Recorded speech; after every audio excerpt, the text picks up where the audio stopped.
Okay, today I'm going to demonstrate how to set up a Twilio demonstration for SMS text messaging and for voice messaging on a ViewLinc server. You can take a look at my screen right now. I'm logged into the ViewLinc test server here that I have set up, and I have a login for my Twilio account. So basically, I've already gone through and created an account with Twilio, and this is a test account. One of the options that you have with them is you have the ability to create a demo trial account. So you go through a process to create the trial account, and they give you basically a budget of like $10 for the trial balance. You can add to it as you go through testing. If you're going to do a substantial amount of testing with this, you're going to want to increase that amount. When you log in and you create an account, you'll have this option on here under console, which here I have my console set up. I've named it test.viewlink.vislo.com, which is the name of my demo server. As you can see, that's my demo server right here. So essentially here, I have a little bit of budget left on here. I'm going to set up this demo server to be able to communicate. Now, when you set up a trial account, it's only going to be for a few days. Essentially, the way Twilio handles this is that they give you use of a number for a limited amount of time to do some testing, and then they turn it off. So if you're doing testing with a large amount of time in between your tests, you need to come back in here and get a new trial number every time. Your account ID here, this is your token. This needs to be programmed into ViewLinc and along with the authentication token. So these are two pieces of information that come out of the Twilio system that need to go into ViewLinc. And then the ViewLinc server needs to have a port open for the communication. So you have to make sure that port 12600 is open bidirectionally through your from your ViewLinc server through the internet gateway out to Twilio. One of the things with that is that you're opening an inbound port, and in order to open up an inbound port, you're creating a security risk in your system.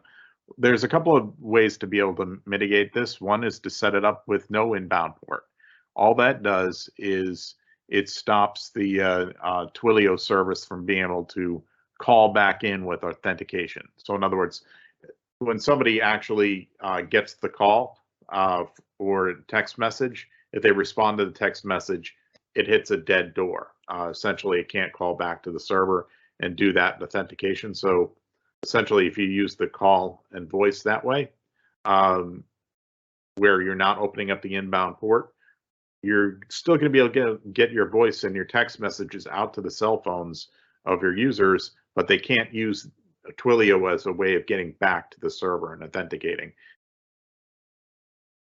This infographic illustrates the communications that go back and forth between Twilio and the ViewLinc system. Essentially, the ViewLinc system calls out to Twilio when it has an alarm message that needs to either go by text message or by voice. It always starts with ViewLinc. So it goes out port 443, which is always going to be open outbound through your firewalls so the server can talk to other devices on the internet. And the replies come back from the Twilio system through TCP port 12500.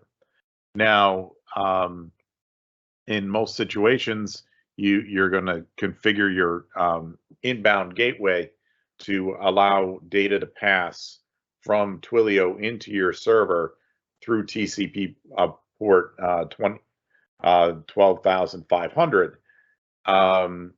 That in itself requires IT to be able to map that inbound port. It's a little bit more complicated than what this diagram shows. You actually have to have your server facing the internet to be able to do this. You need that port open.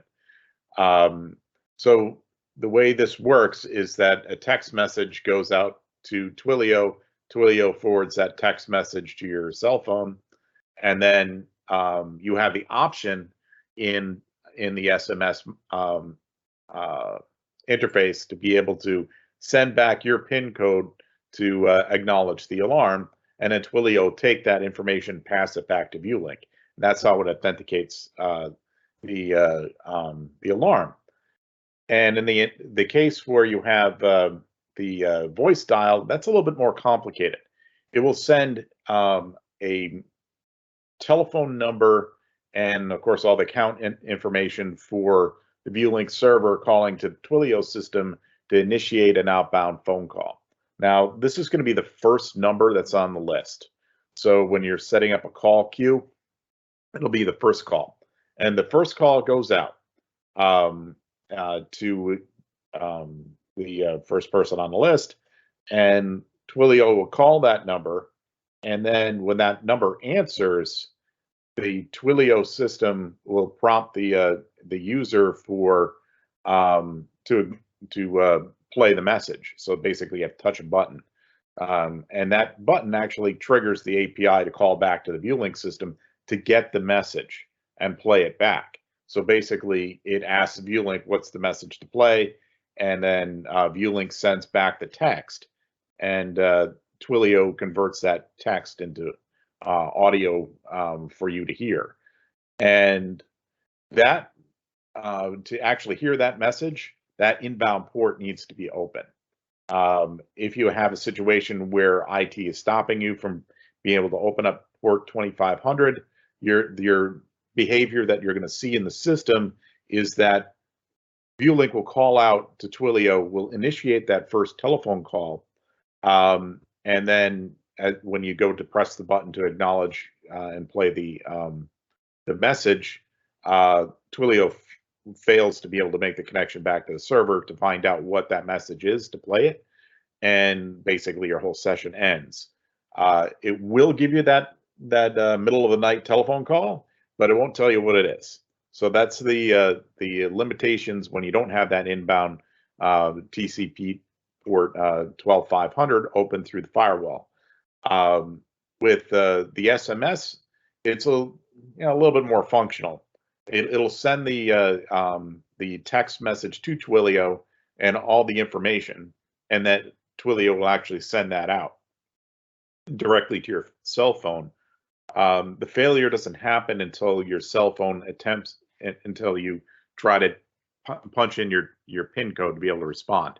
And that just won't work because it still requires that TCP port 12500 to take that inbound message. So that even if you type it in, it'll never make it to ViewLinc. So TCP 12500 needs to be open for this to really function as designed. But I basically given you the highlights of what happens if it's not possible to get through inbound to TCP 12500. And it needs to either be, I mean, you can map it through an IP address if you have a static IP, or you can actually use domain DNS to be able to point the port inbound to your server. So there's a couple different ways to do that. But this gives you an overview of what happens if you don't have the optimum setup because of IT restrictions. So that's one of the limitations with this. You have to open up an inbound port for this communication to work, but it can work without it. It's just that you can't actually respond to the notification through Twilio. You have to use a web browser, or you have to answer the email. So typically, when you set this up to notify people, they're also getting an email at the same time. And with most cell phones, you have your business email address right on there, so you have the ability to respond through standard email. So that being said, this is the account setup. I have $4 balance on here to be able to do my test, and I'm going to press the button here to get a trial number. Now, what Twilio is going to do is going to pop up a random telephone number, and you can flip through them if you don't like the telephone number, but I typically just pick whatever number it is. So I'm going to choose this number, and now it says my new telephone number is this one up here. So I'm going to take this number, I'm going to copy it. So now it's in my typing buffer. on my computer. And I'm going to go over here into ViewLinc under System Preferences and SMS and voice messaging. These are the two settings where you create the link to the between ViewLinc and the Twilio system. So the first one I'm going to go to is the text message, the SMS. Now you have two different options on here. If you have a physical modem attached, you can put in your COM ports and your baud rate. But we're going to use the web service. As you can see, I've already set this up in the past with information that's already been used. So it's populated with some information. By default, yours will come with nothing on it. It'll be empty. So I'm going to paste the telephone number that was given to me from Twilio in this field. And there's two buttons over here that says copy. So I'm going to copy this. That automatically puts in your typographical buffer, and Control V, which is the Windows command for paste. And I paste in the number. And I do the same thing with the authentication token. If you want to actually view it, you click on the show button, but there's really no point in doing it. So I'm going to click on this button here, puts it into typing buffer, highlight this empty field, Control V, drop it in there. And now I have my account ID. You can see this is what it says. There's always information inside of ViewLinc that gives you details about what each one of these entries is. And ViewLinc URL. So for this thing to work, I actually have to have an open port. This is the open inbound port for Twilio to get to call back to the ViewLinc server with acknowledgments, either through voice or through text. So now I have this set up. I'm going to send an SMS text message, and this is going to send it to my telephone number. I'm going to click send. Click OK. And you heard the little ding. My cell phone came up with a text message, and it says sent from your Twilio account, and then it says ViewLinc test message from ViewLinc on server Vim ViewLinc 02, that's the actual name of this server. So that's the initial trial response that comes from this when I initiate a test. And I click save on here since I got the message back. SMS is all set up on this system at this point.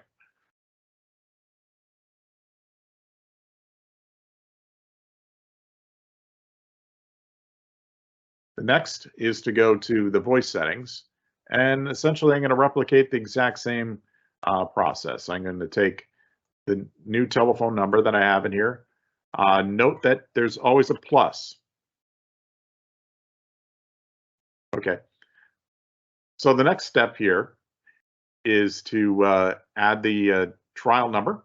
So just like we did on the first one, adding the trial number, highlight, Control C, and drop the text in there. And I'm going to repeat the same process I did before over here with the account ID. Click and Control V to drop it. Click and Control V to drop it into this window. And this URL is actually incorrect, so I'm going to change it to the correct URL for the system, which is test.viewlink.isola.com.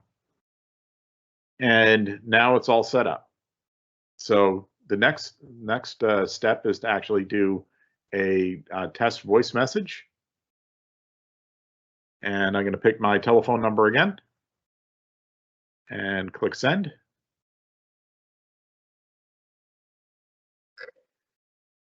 Unknown caller. As you can hear, my phone's going off. Unknown caller. And now I get the call. You have a trial account. You can remove this message at any time by upgrading to a full account. Press any key to execute your code. Okay, so I got the message from the system verifying that I actually have the ability to do outbound calls from the ViewLinc server through Twilio to a cell phone. Now I'm going to click save, and now this is all set up. So essentially, the trial account is now active on this system. So any thresholds or any device notifications that are mapped to using SMS or voice will now be active. So if an alarm goes off right now, it'll send a text message to my cell phone or a voice message. Okay, so the next step, now that we've actually gone through and set up a trial account and linked the trial account with the system preferences in ViewLinc, now we have the ability to create alarm notifications that map to the SMS modem and the voice connection. Let me go back and create a brand new one. Is to click add alarm notification template, and I'm going to put in here Sean test alarm, and I'm going to give permissions to everybody in here to be able to see it. Now the notification escalation path. This is where you set up what happens when an alarm threshold goes off. So this is the actions of the system when an alarm has been triggered. So I'm going to click add, and I'm going to add a voice and an SMS message to this. The default that everyone always uses with notifications to add an email. So this is going to be, I'm just going to call this email test. And this one is going to have no delay associated with it. And it's going to send to myself, Sean Murphy. And you have the options, of course, in here to send recurring notifications, continuing after the alarm has been acknowledged. So there's a lot of different settings that are in here. So essentially I have the first notification going off immediately, and then I'm going to add a text notification. So now this is instead of using the email gateway to send an email out, now it's going to use the SMS gateway through Twilio to send out a message. And I'm going to call this, SMS test. And since everybody has a telephone number that's loaded inside their account in ViewLinc, so under users and groups, when you're adding a new user, one of the things that's on the list is your telephone number. And that's critical to have correct. And it's also critical that you have it correct with the plus and the country code embedded in the telephone number. If you don't have that in there correctly, this whole thing doesn't work. It's just to be aware that this is set up for international telephone calls and not just for US domestic. So I'm going to link it to my account on here, which is my telephone number. You notice here that you only have the ability to select people that are part of a group or an individual user on here. You don't have the ability to go in here and manually enter in a telephone number. It's one of the things that exists in ViewLinc 5.0 and past, that all fields come from user account. It makes it easier to manage. So on here, I also have all the same settings that I would with the email. So this I'm going to put a I don't want a 10-minute. I'll put a 1-minute delay on this. And I'm going to add a voice notification, and I'm going to put no delay on this. So basically, I'm going to get the text message after the voice. So no delay on this. It says edit call list. This is a little bit different. You have the ability to set the order of the calls. So on here, I have SMS test group, which is already set up inside the system. Then I have which includes me. So I'm going to set up myself on here. It'll show this list. And if I add OPCUA, may add, let me add the administrators to this. Fortunately, I don't have more than one telephone number on here. So this is actually not a great demonstration, but when you add different groups on here, it'll start populating with all the individual people's lists. So you'll see my name, you'll see other people who have accounts on the system. And if you click this up and down button over here, you can change the order of preference. So what this does is it calls user number 1, makes a telephone call to them.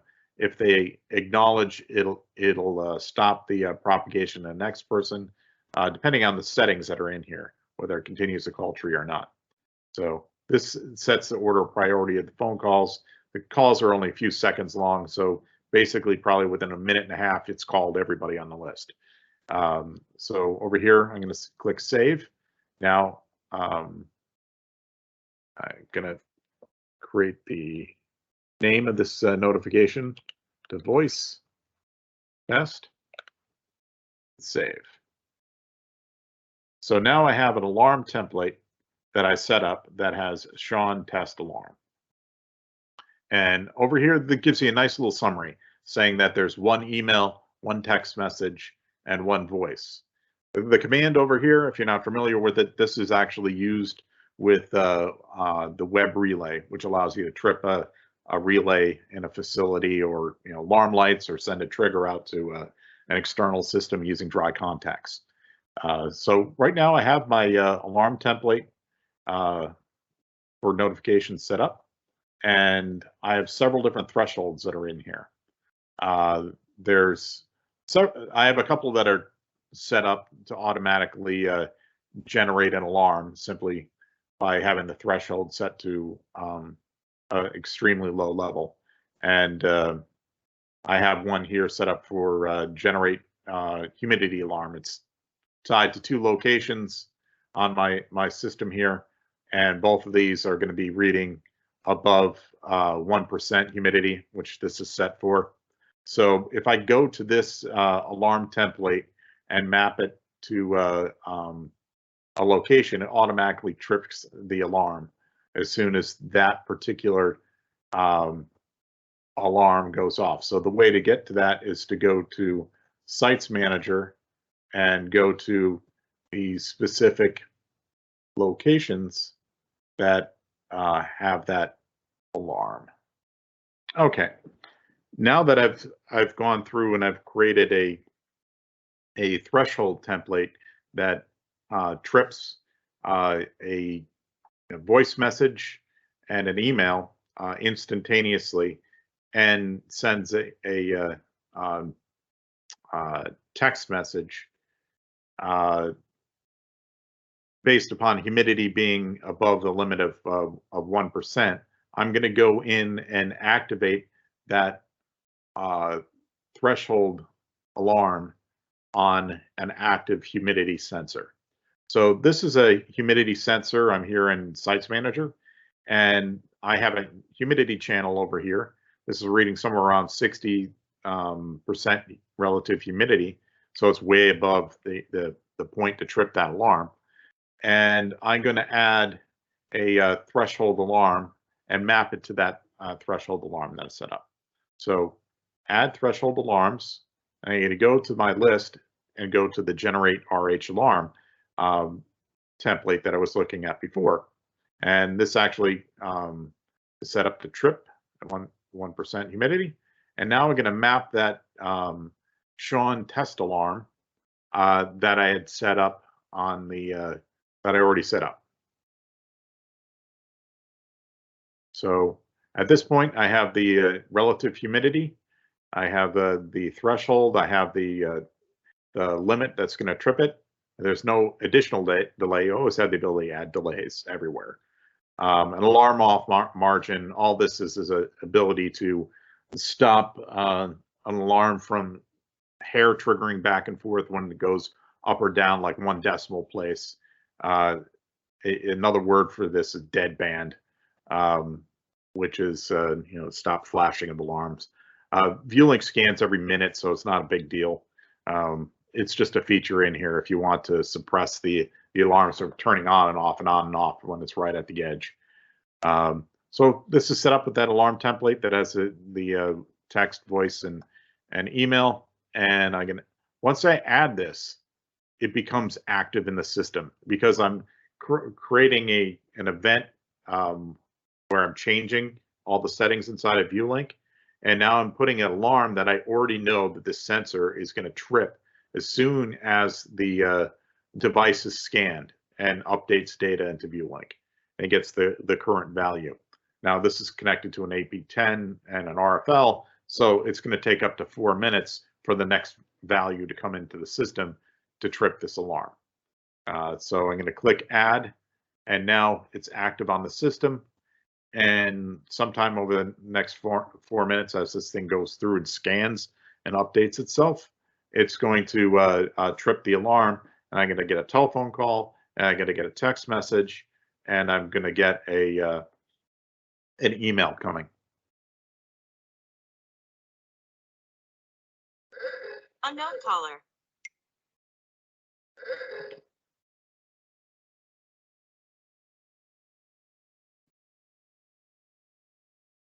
You have a trial account. You can remove this message at any time by upgrading to a full account. Press any key to execute your code.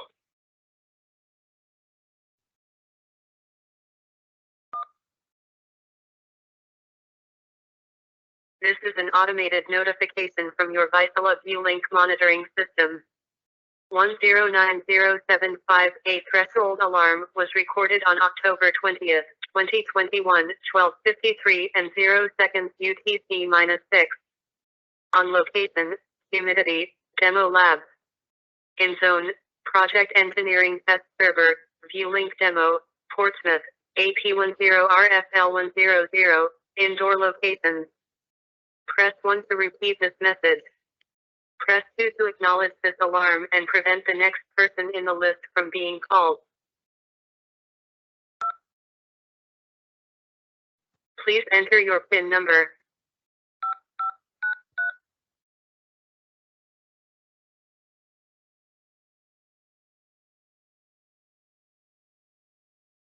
The alarm has been acknowledged. Please log into your ViewLinc server vim ViewLinc 02 for more details about this alarm. Thank you. Okay, what I went through there is I responded to the text message, and I hit the number 2, and the number 2 set me up to acknowledge the alarm, and then it asked me for a number. The number is actually the PIN number that you set up on your account. So, for example, if I go into my account over here, I have a PIN number associated with this. So I typed in 5593, and it acknowledged the alarm. And I also at the same time got a text message that showed up on my cell phone that basically gave the same information the telephone call had. A little bit truncated, it doesn't give the entire details simply because text messages are limited in the amount of characters that you can have. But as you heard from the voice message, it gives you basically the whole directory tree all the way down to the sensor and tells you what the value was and what the threshold alarm was.